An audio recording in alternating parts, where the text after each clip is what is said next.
여러분들 얼굴 보니까 너무 행복해 보이고 참 좋은 것 같아요. 이제 완전히 봄이 온 것 같습니다. 너무 행복하죠? 네, 봄은 너무 신선하고 너무 좋은 것 같아요. 오늘 저와 같이 한번 우리가 정신질환에 대해서 좀 더 깊게 한번 좀 나누는 시간을 좀 가졌으면 좋겠습니다.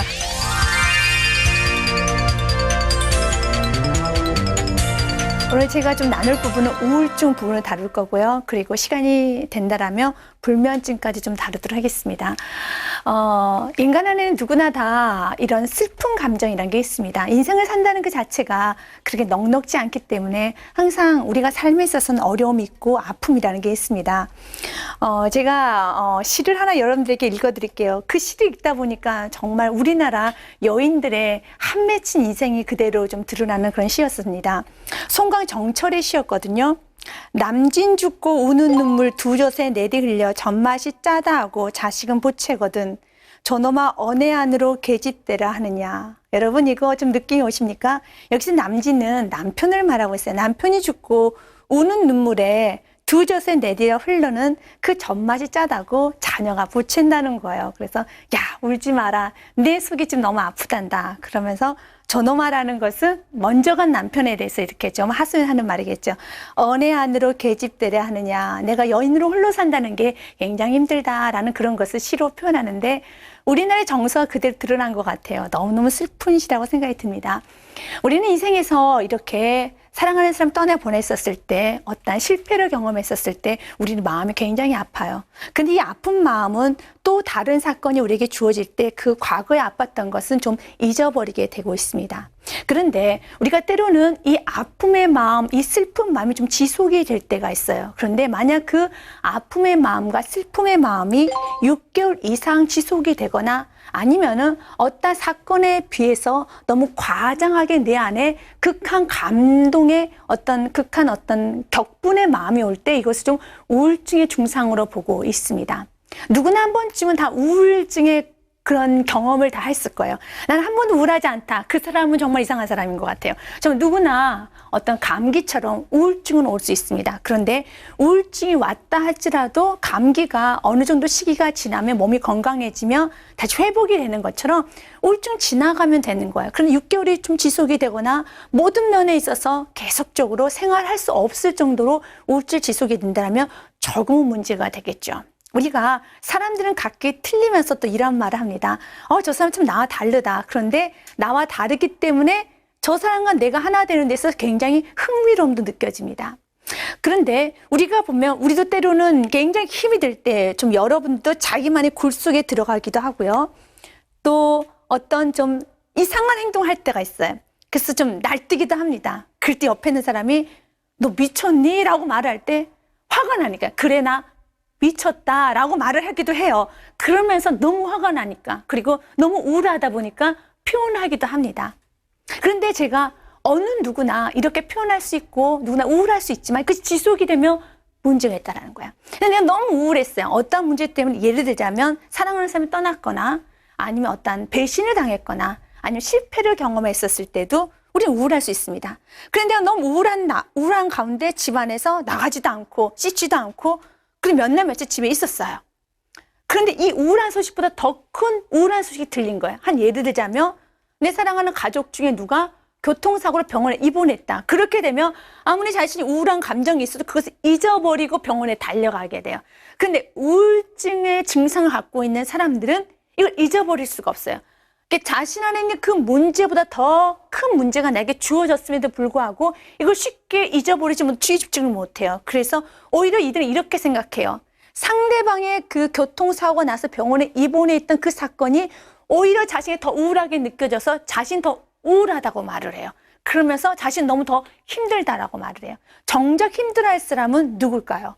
병원에 입원한 사람이거든요. 근데 병원에 입원한 사람이 아니라 너 때문에 내가 더 힘들다라고 말합니다. 그래서 우울증이라는 것에 대해서 우리가 디프레션이라잖아요. 디프레션에 대해서 우리가 좀 한번 두 가지로 먼저 좀 정리를 해야 될 것 같아요. 첫 번째는요, 이 디프레션형 감정은 누구나 다 가질 수 있어요. 그러나 6개월 이상 지속이 될 때 우린 좀 다시 한번 그러니까 어떤 전문의의 이런 권면을 좀 받아야 되겠고, 그리고 나름대로 좀 어떤 치료하는 그런 방법을 좀 선택해야 될 것 같고요. 두 번째로는요, 너무 과잉적으로 해석하는 것도 우울증의 어떤 하나의 요소가 되기도 합니다.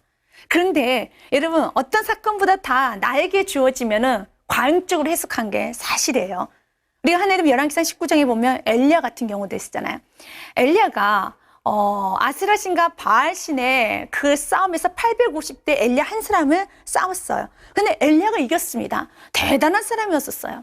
엘리야는 또한 3년 6개월 동안 비가 내리지 않은 데서도 비를 내렸었어요. 대단한 사람이었었습니다. 근데 어느 날 이세벨이 엘리야에게 편지를 보내요. 나 너 죽일 것이다. 이 협박의 편지를 받고 굉장히 힘이 들어가죠. 그가 정말 도망가 버려요. 그리고 주님 이런 기도합니다. 주님, 나 죽여주십시오. 주님, 나 살 필요가 없는 것 같아요. 왜 나를 살려다가지고 이렇게 힘들게 합니까? 내 생명을 걷어가 주십시오라고 말합니다. 근데 이 이세벨의 편지에 비하면 우리 엘리야가 너무 크게 반응한 건 사실이에요. 이렇게 크게 반응을 하게 되면 이것은 우울증 증상으로 나타났다 우리가 볼 수가 있어요. 인간은 누구에게나 이렇게 어떤 문제는 나에게 다른 사람 보기에 별로 이런 거 가지고 이렇게 너는 그렇게 하냐라고 할 수 있지만 본인이 굉장히 크게 다가올 수 있어요. 오늘 엘리야에게 850대 1로 싸웠던 엘리야는 이 정도 이세벨의 편지는 패스할 수 있어야 될 것 같아요. 그런데 패스로 하는 것이 아니라 굉장히 크게 다가오는 건 사실이에요. 그런데 우리 주님께서는요, 엘리야에게 마음을 만져주세요. 엘리야가 무덤나무 밑에서 쉬었어요. 난 살고 싶지가 않은 거예요. 그래서 우리 주님께서는요, 까마귀를 통해서 그의 먹을 것을 제공해 줬어요. 그리고 폭시도 잡물 또 숙면을 취하도록 해주셨어요. 그리고 나서 회복을 받고 난 후에 엘리야가 40주야를 쉬지도 않고 호렙산에서 달려갑니다.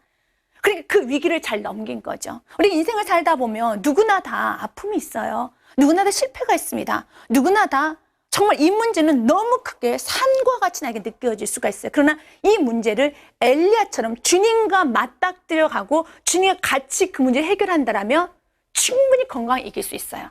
언제 그렇게 우울했냐는 듯이 엘리야는 40주야를 달려갑니다.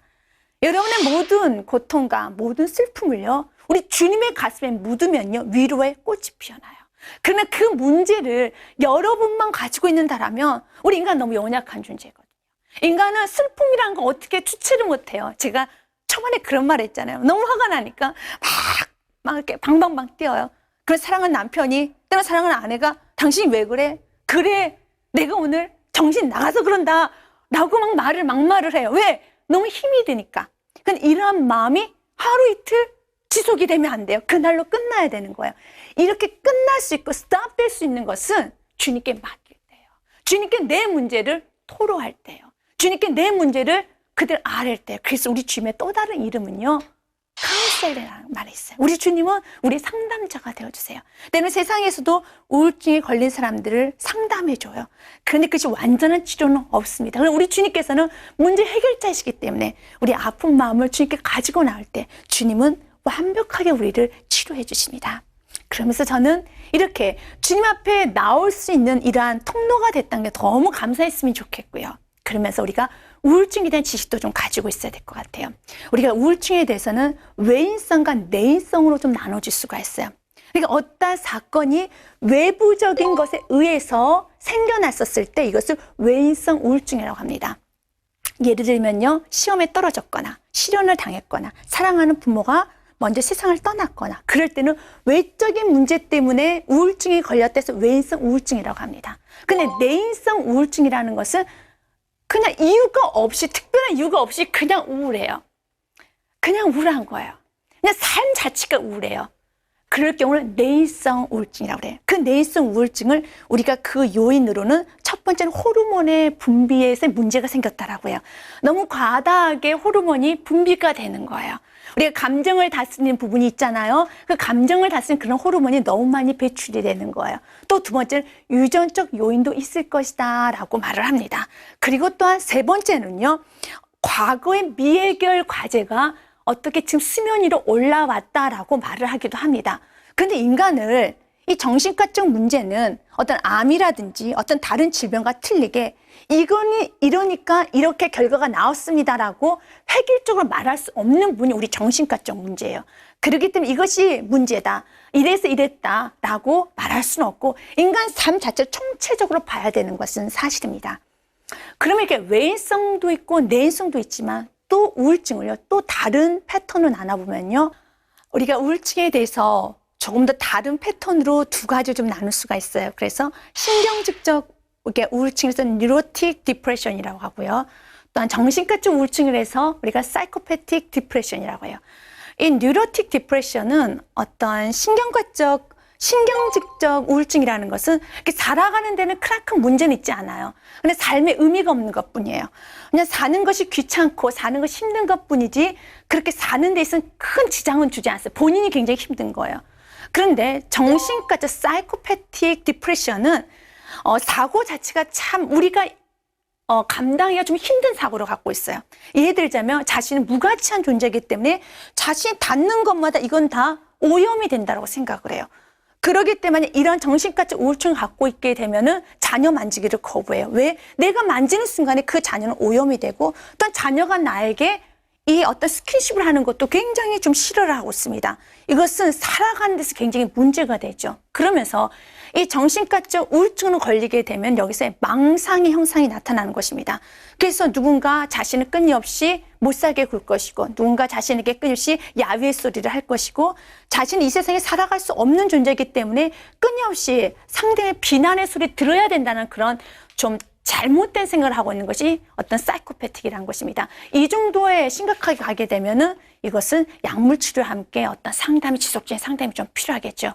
왜요? 한 번에 우리의 생각이 자기는 고정이 되어버렸어요. 나는 무가치한 존재, 나는 살아서 있어야 되지 않은 존재. 오히려 내가 삶으로써 모든 것이 다 오염되고 나 때문에 부모도 죽었고 나 때문에 남편도 이렇게 됐고 나 때문에 자녀도 이렇게 됐고 라는 이러한 잘못된 왜곡된 사고가 있는 경우는 쉽게 아니야, 너가 너 때문이 아니야 라고 말하기에는 그분이 쉽게 받아들이지 않아요. 그래서 체계적인 어떤 상담이 좀 필요한 것 같습니다. 그러면서 우리가 뭐 우울증에 대해서 우리가 좀 치료 방법에 대해서 우리가 들어갈 때 세 가지 치료를 해요. 하나는 정신분석학적 치료를 합니다. 프로이드가 그에 대한 창시자인 거죠. 정신분석학적 치료는 그 입장은 그런 입장이에요. 이 디프레션이라는 것이, 우울증이라는 것이 분명하게 과거에 해결되지 않는 문제가 있어서 그것이 도출된 것이다. 그래서 예를 들자면 이런 거예요. 부모가 세상을 떠났어요.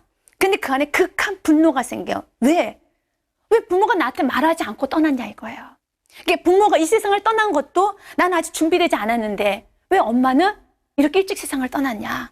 왜 아빠는 일찍 세상을 떠났냐 이겁니다. 나는 아직 아빠 엄마를 이 세상에 보낼 준비가 안 됐는데, 저 하늘나라를 보낼 준비가 안 됐는데 왜 아빠 엄마는 마음대로 내 허락도 없이 왜 이 세상을 떠났냐는 것이, 이것이 하나의 극한 분노와 함께 자기 안으로 들어가 버려서 이것이 우울한 현상으로 나타난다고 보는 거예요.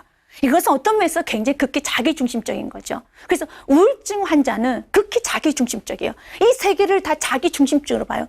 왜 당신은 내 허락 없이, 왜 당신은 내 허락 없이, 그리고 왜 내 마음대로 위주로 이렇게 세상이 돌아가지 않는 것에 대해서 굉장히 힘들어하고 있습니다.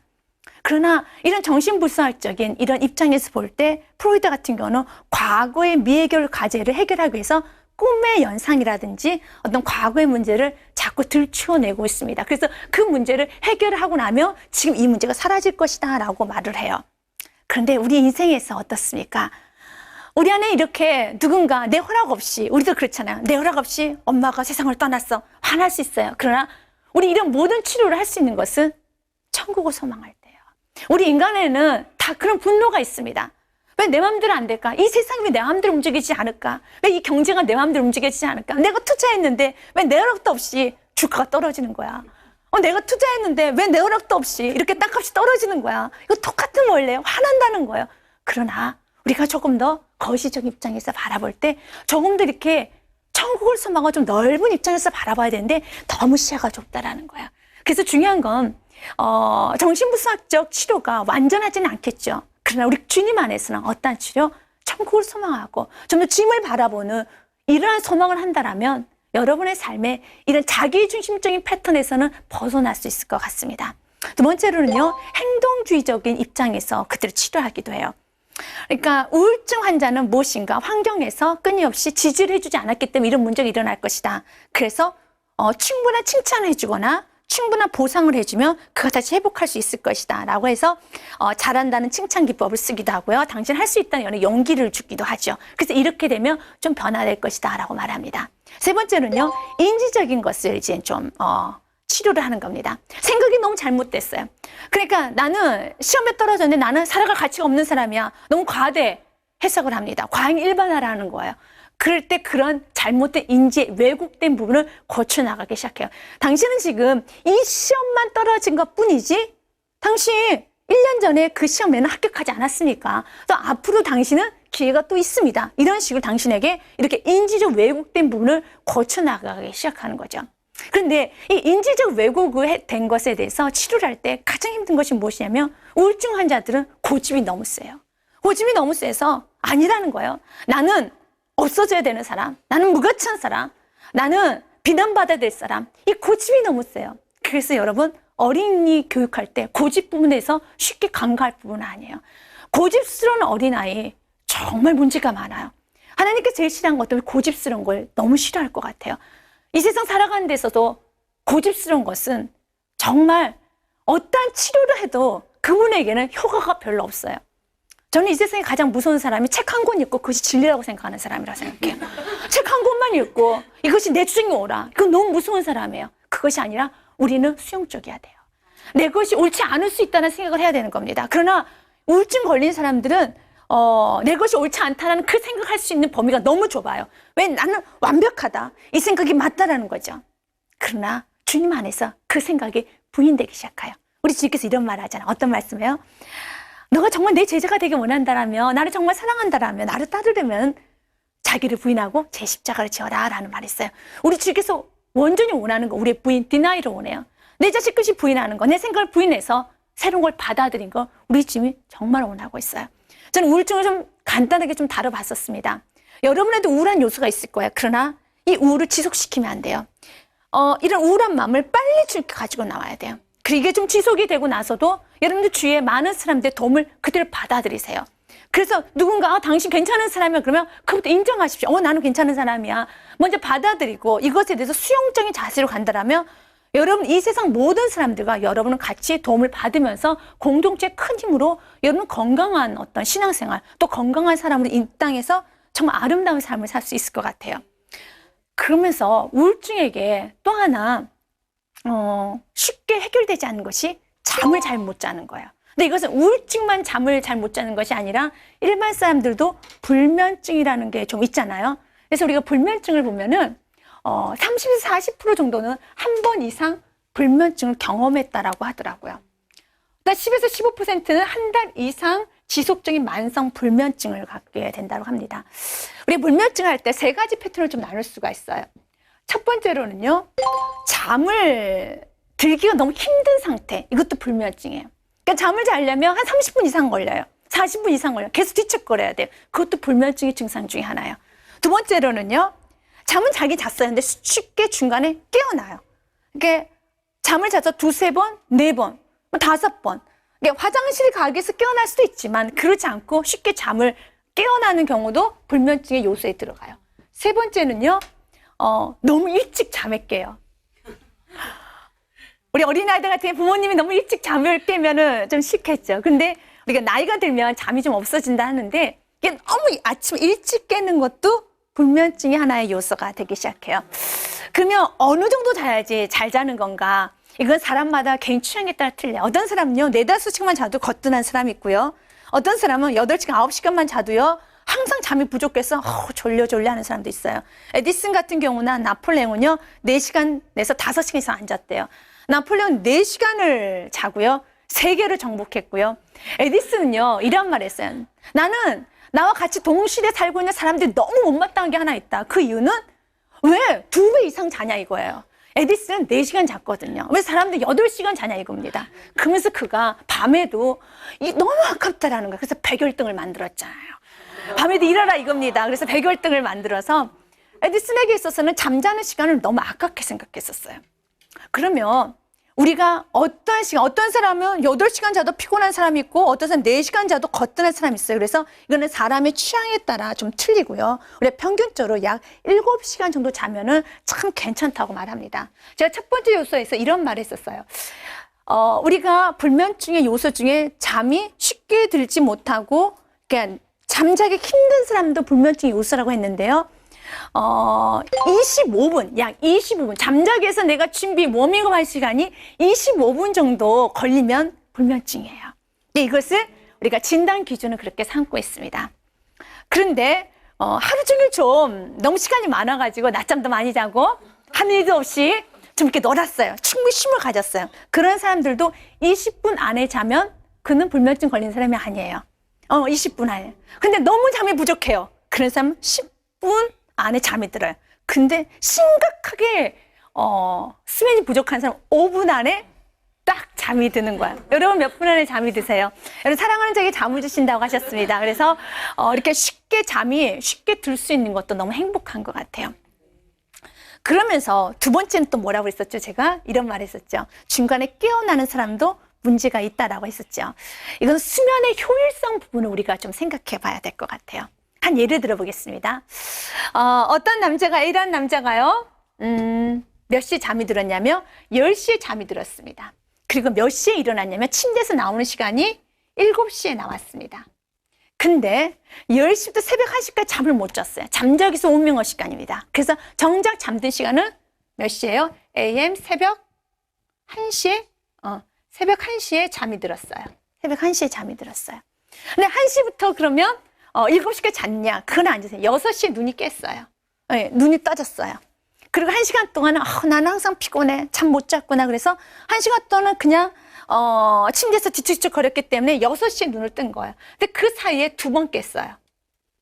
그러면서 2번 깨면서 10분간 눈을 떠 있었어요. 그리고 또 한 번 25분간 눈을 떠 있었어요. 그럼 총 몇 시간 잤냐? 이 친구는 지금 1시부터 6시까지 잔 거예요. 그러니까 총 몇 시간입니까? 5시간이에요. 근데 5시간 안에 몇 분이 깨어 있었죠? 10분간 한 번 깨어 있었어요. 25분간 깨어 있었어요. 그러면 35분이 제거가 되면 4시간 25분을 잔 거예요. 이 친구는 지금 4시간 25분을 잤어요. 4시간 25분이라는 시간 이 친구가 잔 시간이야. 침대에 있었던 시간이 이만큼 많이 있는데 이 시간 잔 사람 이 시간밖에 안 돼요. 그래서 수면의 효율성에 대해서 우리가 계산할 때 이렇게 계산해요. 4시간 25분에다가 나누기 침대에 있었던 시간이 총 그럼 몇 시일까요? 9시간을 있었어요. 그래서 9을 나눠요. 9를 나눠요. 그리고 곱하기 100을 해요. 그럼 이걸 계산해 봤더니 이 친구는 약 49%의 수면의 효율성을 갖고 있어요. 50% 미만이죠. 극다의 수면 효과가 너무 안 좋아요. 그러면 똑같은 걸 한번 보겠습니다. 하루가 너무 바빴어요. 할 일이 너무 많았어요.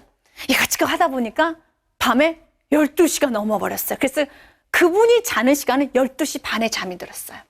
12시 반에 잠이 들었습니다. 몇 시에 깼냐면 그 다음도 할 일이 너무 많아요. 그래서 5시에 깨야만 됐었어요. 5시에 일어났어요.